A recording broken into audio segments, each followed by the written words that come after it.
মুহূৰ্তত এটা breaking news লৈ আহিছো ভয়ংকৰ বিপদৰ পৰা ৰক্ষা পৰিছে অসমৰ মোহময়ী অভিনেত্ৰী অমৃতা গগৈ কিয়নো ৰাখৰ অনুষ্ঠান কৰিবলৈ যাওতে অভিনেত্ৰী গৰাকীৰ সৈতে সংঘটিত হৈছে ভয়ংকৰ ঘটনা এই মুহূৰ্তত বিস্তৃত খবৰ আমি আপোনালোকক জনাবলৈ চেষ্টা কৰিম এটা ব্ৰেকিং নিউজ এই মুহূৰ্তত আমি জনাই আছো ভয়ংকৰ বিপদৰ পৰা ৰক্ষা পৰিছে অসমৰ জনপ্ৰিয় অভিনেত্ৰী অমৃতা গগৈ ৰাখৰ অনুষ্ঠান কৰিবলৈ গৈ ভয়ংকৰ ঘটনা সংঘটিত হৈছিল অভিনেত্ৰী অমৃতা গগৈৰ সৈতে হোটেলৰ কোঠাত অচিনাক্ত দুৰ্বৃত্তই প্ৰৱেশৰ চেষ্টা চলাইছিল দুৰ্বৃত্তৰ প্ৰৱেশৰ অপচেষ্টা কোনো পধ্যে হোটেলৰ পৰা প্ৰাণ ৰক্ষা কৰিলে অভিনেত্ৰী গৰাকীয়ে নগাঁৱৰ সানযুক্তি হোটেলৰ বিৰুদ্ধে ভয়ংকৰ অভিযোগ উত্থাপন কৰিছে অভিনেত্ৰী অমৃতা গগৈয়ে কোঠা নম্বৰ 304 22 নৱেম্বৰৰ পুৱতি নিশা এক অবাঞ্ছিত ঘটনা সংঘটিত হৈছিল অমৃতাৰ সৈতে মুখত কোলা কাপোৰ পিন্ধি মুখত কোলা কাপোৰ মাৰি দুৰ্বৃত্তই কোঠাত প্ৰৱেশৰ চেষ্টা চলাইছিল হোটেল কৰ্তৃপক্ষক জনোৱাৰ পাছতো কোনো ধৰণৰ সহায় নকৰাৰো অভিযোগ অভিনেত্ৰী অমৃতা গগৈৰ হোটেলৰ সিসিটিভি কেমেৰা নাই বুলি দায় খৰা মন্তব্য হোটেল কৰ্তৃপক্ষৰ ৪৮ ঘণ্টা সময় বান্ধি দিয়াৰ পাছতো অভিনেত্ৰী গৰাকী কোনো ধৰণৰ হোটেল কৰ্তৃপক্ষই সহাৰি নিদিয়াৰো অভিযোগ উত্থাপন হৈছে সামাজিক মাধ্যম যোগে হিহৰণকাৰী ঘটনাৰ বিৱৰণ দিছে অভিনেত্ৰী অমৃতা গগৈয়ে নগাঁও গুৱাহাটী বাইপাছত অৱস্থিত এই সংযুক্তি হোটেলত সুৰক্ষিত নহয় কোনো গ্ৰাহক আমি জনাই আছো হোটেলত গৈও নিৰাপত্তা নাই নেকি গ্ৰাহকৰ এইবাৰ এগৰাকী অসমৰ জনপ্ৰিয় অভিনেত্ৰী অমৃতা গগৈ আৰু এই অভিনেত্ৰী গৰাকীৰ সৈতে এক ভয়ংকৰ ঘটনা সংঘটিত হৈছে এক অনাকাংক্ষিত বিপদৰ পৰা ৰক্ষা পৰিছে অভিনেত্ৰী অমৃতা গগৈ নিজৰ লগতে নিজৰ বান্ধৱীকো ৰক্ষা কৰিছে অভিনেত্ৰী গৰাকীয়ে ৰাখৰ অনুষ্ঠান কৰিবলৈ গৈ ভয়ংকৰ ঘটনা সংঘটিত হৈছিল অমৃতাৰ সৈতে হোটেলৰ কোঠাত অচিনাক্ত দুৰ্বৃত্তৰ প্ৰৱেশৰ অপচেষ্টা কোনো পধ্যে হোটেলৰ পৰা প্ৰাণ ৰক্ষা কৰিছে অভিনেত্ৰী গৰাকীয়ে নগাঁৱৰ সংযুক্তি হোটেলৰ বিৰুদ্ধে ভয়ংকৰ অভিযোগ অভিনেত্ৰী গৰাকীৰ কোঠা নম্বৰ 304 22 নৱেম্বৰৰ পুৱতি নিশা প্ৰায় 5:20 এক অবাঞ্ছিত ঘটনা সংঘটিত হৈছিল অভিনেত্ৰী অমৃতাৰ সৈতে মুখত কোলা কাপোৰ মাৰি দুৰ্বৃত্তই কোঠাত প্ৰৱেশৰ চেষ্টা কৰাৰ অভিযোগ উত্থাপন হৈছে হোটেল কৰ্তৃপক্ষক জনোৱাৰ পাছতো কোনো ধৰণৰ সহায় নকৰাৰো অভিযোগ অভিনেত্ৰী গৰাকীৰ হোটেলৰ সিসিটিভি কেমেৰা নাই বুলি হোটেল কৰ্তৃপক্ষই দায় খৰা মন্তব্য দিছে ৪৮ ঘণ্টা সময় বান্ধি দিয়াৰ পাছতো অভিনেত্ৰী গৰাকী কোনো ধৰণৰ সহাৰি নিদিয়াৰ অভিযোগ হোটেল কৰ্তৃপক্ষৰ বিৰুদ্ধে সোশ্যাল মিডিয়া যোগে হিহৰণকাৰী ঘটনাৰ বিৱৰণ দিছে অভিনেত্ৰী গৰাকীয়ে নগাঁও গুৱাহাটী বাইপাছত অৱস্থিত সংযুক্তি হোটেলত সুৰক্ষিত নহয় কোনো গ্ৰাহক আমাৰ হাতত মন্তব্য আছে সোশ্যাল মিডিয়া যোগে এই সমগ্ৰ হিহৰণকাৰী ঘটনাটোৰ বিৱৰণ দিছিল অভিনেত্ৰী গৰাকীয়ে শুনো আহক অভিনয় কৰিবৰ বাবে আমন্ত্ৰণ পাইছিলো আৰু সেই সূত্ৰে আমি তালৈ গৈছিলো মোৰ লগত মোৰ এগৰাকী বান্ধৱী আছিল আমি দুই গৰাকী কমিটিৰ মানুহখিনি খুব ভাল অত্যন্ত আদৰ সাদৰেৰে তেওঁলোকে আমাক ৰিসিভ কৰি লৈ গৈছিল নগাঁও বাইপাছৰ গুৱাহাটী ফালৰ পৰা আপুনি যেতিয়া গৈ থাকে তেতিয়া নগাঁও বাইপাছৰ যেটো উৰিয়াগাঁও চক সেই চকটো পোৱাৰ আগতে বাওফালে এখন হোটেল পায় হোটেলখনৰ নাম আৰু হেয়া মই গুটেখিনি বাৰু আপোনালোকক দি দিম কৈ দিছো মই হোটেলখনৰ নাম আছিল সানযুক্তি মনত ৰাখিব হোটেলখনৰ নাম আছিল সানযুক্তি আৰু এয়া নগাঁও গুৱাহাটী বাইপাছত পৰে এই হোটেলখনৰ ৰুম নম্বৰ 304ত আমাক এটা ৰুম দিয়া হল আমি দুজনী ছোৱালী আছিল মাত্ৰ ৰুম দিয়া হল আৰু বিশেষ কাৰণবশতঃ মোৰ ড্ৰাইভাৰজন আধাৰ পৰা গুৱাহাটী ঘূৰি আহিব লগা আছিল সেইকাৰণে মই ভাবিলো যে বাকিখিনি মই নিজে চলাই লম মোৰ বান্ধৱী গৰাকী আৰু মোক ৰাখ কৰাৰ পিছত ৰাখ কমিটিয়ে খুব ধুনিয়াকৈ তেওঁলোকে আমাক ৰিসিভ কৰি ৰুমত থলে খুব ধুনিয়াকৈ তেওঁলোকে আমাক ৰাতি 2টা বজাত ৰাখ কমিটিৰ দুজন সেক্ৰেটাৰী আহি আমাক ৰুমত থৈ গল তেওঁলোকে ধুনিয়াকৈ যিমান টকাৰ বিনিময়ত আমাক চুক্তি হৈছিল 1 টকাও আমাক কমাই দিয়া নাই যেনে ধৰণৰ কথা বতৰা হৈছে খুব ধুনিয়াকৈ আমাক দিয়াৰ পাছত আমি দুইজনী ৰুমলৈ গলো 2টা বজাত আহি পাইছো 3টা বজাত আমি ফ্ৰেশ হৈ খাই বৈ শুবলৈ ললো 3টা বজাত শুবলৈ লৈ যেহেতু আমাৰ খুব বেছি ট্ৰেভেলিং চলি আছে গতিকে টোপনিটো খুব বেছি জৰুৰী হয় শুই থাকোতে 5:10ত মোৰ বান্ধৱী গৰাকী মই দেখিছো মোৰ বান্ধৱী গৰাকী উঠিছে মই তাইক সুধিলো যে কি হল তেতিয়া তাই মোক কলে যিসকলে কমেন্ট কৰি আছে মই ৰিপ্লাই দিব পৰা নাই ভেৰি সৰি আটাইকে মই ৰিপ্লাই দিম কিন্তু এই ঘটনাটো আগতে কৈলোটো খুব বেছি জৰুৰী তাই যেতিয়া উঠিলে উঠাৰ লগে লগে মই কলো যে কি হল তাই মোক কৈছে যে আমাৰ দুৱাৰখন কোনোবাই খুলিবলৈ চেষ্টা কৰিছে সোৱা লগে লগে উঠি মই যেতিয়া দুৱাৰখনলৈ চাইছো দুৱাৰখনৰ যেটো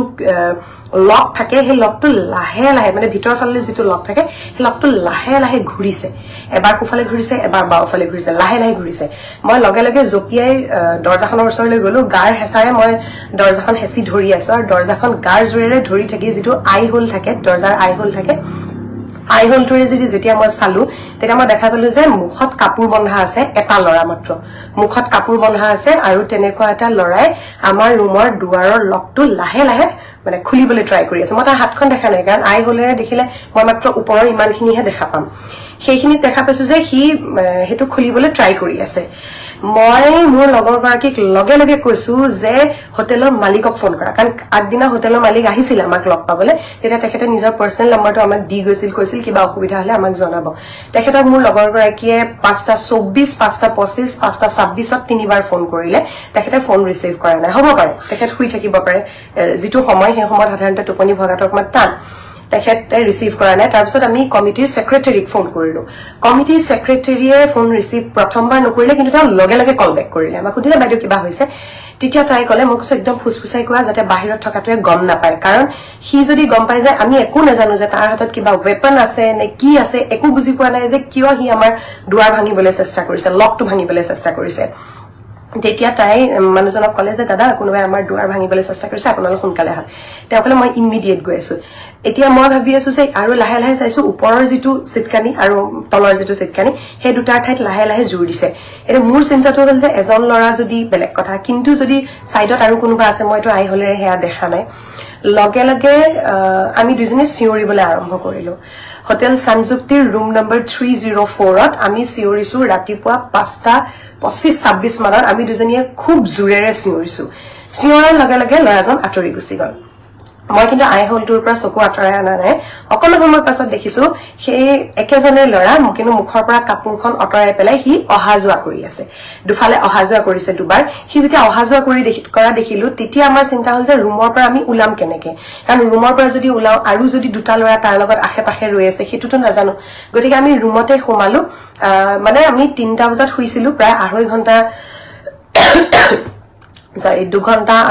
ঘণ্টা 10 মিনিট মান আমি শুইছিলো তাৰ পাছতে হাৰ পাই পেলাই এই কাণ্ড আৰু তেতিয়া প্ৰথম মনলে কথাটো হৈছে যে ইয়াত থাকিব নোৱাৰি বেগ চেক পেক কৰিছো বেগ চেক পেক কৰি যেতিয়া সেক্ৰেটাৰী আহিলে তেতিয়া আমি ৰাখ কমিটিৰ সেক্ৰেটাৰী তেখেত যেতিয়া আহিলে তেখেতক তেতিয়া আমি দৰজাখন খুলি দিলো তেখেতে সুধিলে মই গুটেই কাহিনীটো তেখেতক কলো কোৱাৰ পিছত মই কলো দাদা আমি ইয়াতে থাকিব নোৱাৰো আমি গুচি যাও আগদিনা আহিছো নাৰায়ণপুৰৰ আমি যেতিয়া কাম কৰো আমাৰো কষ্ট হয় আমিও বহুতে হয়তো ওপৰতে কৈ দিয়ে যে পইচা ঘটিবলৈ গৈছিলি অমুক কৰিবলৈ গৈছিলি তমুক কৰিবলৈ এটো মোৰ কাম এটো মোৰ প্ৰফেশন মোৰ কাৰণেও সহজ নহয় মোৰ অকমানি ছোৱালীজনী ঘৰত থৈ বহুত মিলাব লগা হয় জুৰহাটৰ মা দেউতাহত আছিল হি ৰিধিৰ লগত থাকিবৰ কাৰণে দেউতাক ডিউটিত আছিল আমি কেনেকে মিলাই প্ৰত্যেকই গুটেই পৰিয়ালটোৱে মিলাই কৰি থাকো হেতু অকল আমি জানো আমাক দূৰৰ পৰা দেখাখিনি নাজানে মাক এগৰাকী জনেকে চাকৰিলে যায় তেনেকে মই কাম কৰিবলৈ যাও মই কলো যে দাদা ইয়াত থাকিব নোৱাৰি আমি গুচি যাম আমি তললে বেগ চেগ লৈ যেতিয়া নামি আহি পেলাই হোটেলৰ ৰিসেপশনত এজন লৰা আছে আৰু গাড়ী ধুই আছে এজন সিকিউৰিটিয়ে যেতিয়া আমি ঘটনাত মই লৰাজনক কলো যে ভাইটি তোমালোকৰ ইয়াত কিয় এনেকুৱা কোনো সেফটি নাই কিবা নাই আমি দুজনী ছোৱালী শুই আছো কোনোবাই আমাৰ দুৱাৰ ভাঙিবলৈ চেষ্টা কৰিছে লৰাজনৰ উত্তৰটো বিৰাট ক্যাজুৱেল আছিল যে মানে এ নাই নেপালী পাৰ্টিটো খুলিবলৈ চেষ্টা কৰিছিল সাগে মই কল যে কোন নেপালী পাৰ্টি আগদিনা ৰাতি মই দেখিছিলো প্ৰায়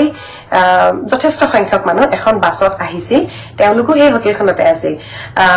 তেওঁ কলে যে এই কালি যে বাছত আহিছিল মানুহখিনি তাৰে মানুহখিনি ৰাতিপুৱা 5টা বজাত ওলাই গৈছে তো হিহতি মানে সাগে কোনোবাই ভুলতে নিজৰ দুৱাৰ বুলি আপোনালোকৰ দুৱাৰ খুলিবলৈ চেষ্টা কৰিছিল মোৰ তেতিয়া প্ৰশ্নটো হ'ল যে যদি নিজৰ দুৱাৰ বুলি আমাৰ দুৱাৰখন খুলিবলৈ চেষ্টা কৰিছে লাহে লাহে লকটো ভাঙিবলৈ কিয় চেষ্টা কৰিব আৰু মুখত কিয় কাপোৰ বান্ধি আহিব তেতিয়াও লৰাজন বিৰাট ক্যাজুৱেল মানে সিকিউৰিটি জনে মোক কৈছে নাই নাই এটো আমাৰ ইয়াত হবই নাই কাৰণ আমাৰ ইয়াত আজি আমি ইমান বছৰৰ পৰা আছো মই বাহিৰত গাড়ী ধুই আছো বাহিৰৰ কোনো মানুহ হুমুৱা নাই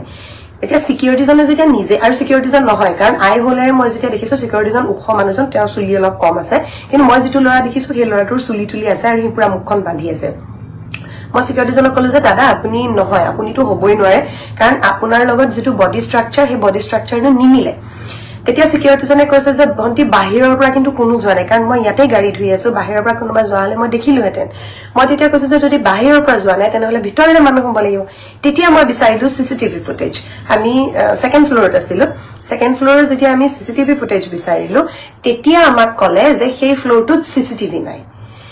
এখন হোটেলত তেওঁলোকে অতিথি ৰাখে আৰু সেই অতিথিৰ যেটো সেফটি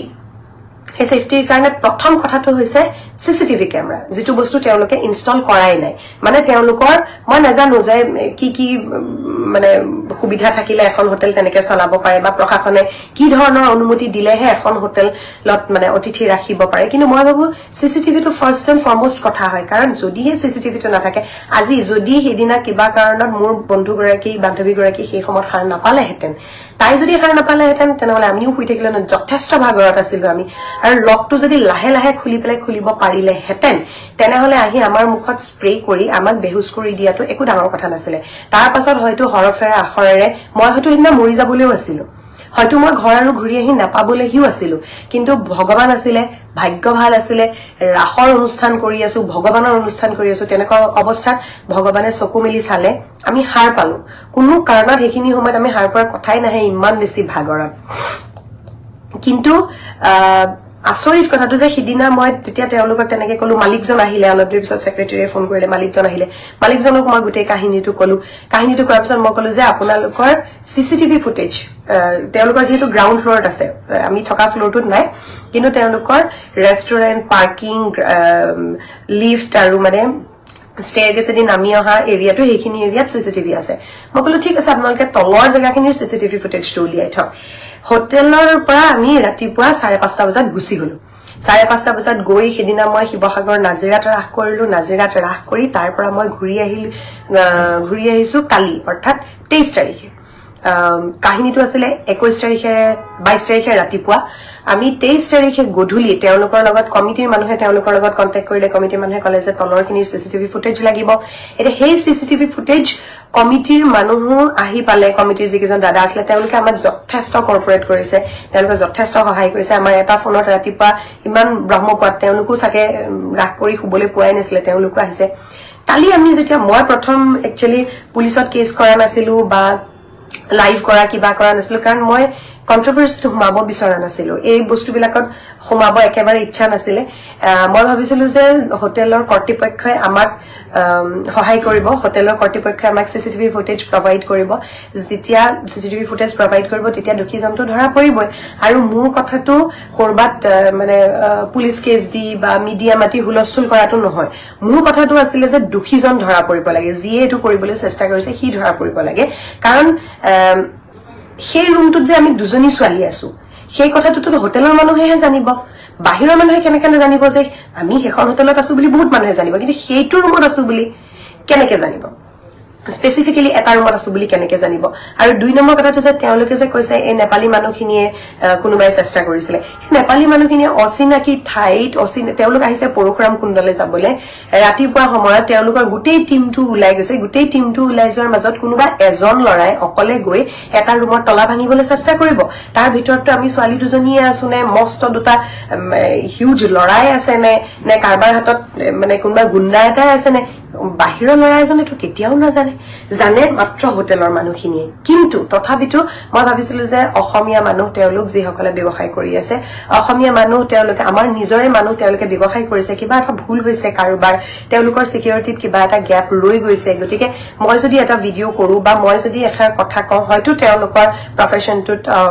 বা তেওঁলোকৰ হোটেলখনৰ বিজনেছত আঘাত পৰিব পাৰে গতিকে মই বিচাৰিছিলো দুখিক মুখ বিচাৰি উলিয়াই দিয়ক কিন্তু দুখী উলিয়াই দিয়াৰ পৰিৱৰ্তে তেওঁলোকক আমি 48 আৱাৰ্স সময় দিয়াৰ পাছতো কালি যেতিয়া মই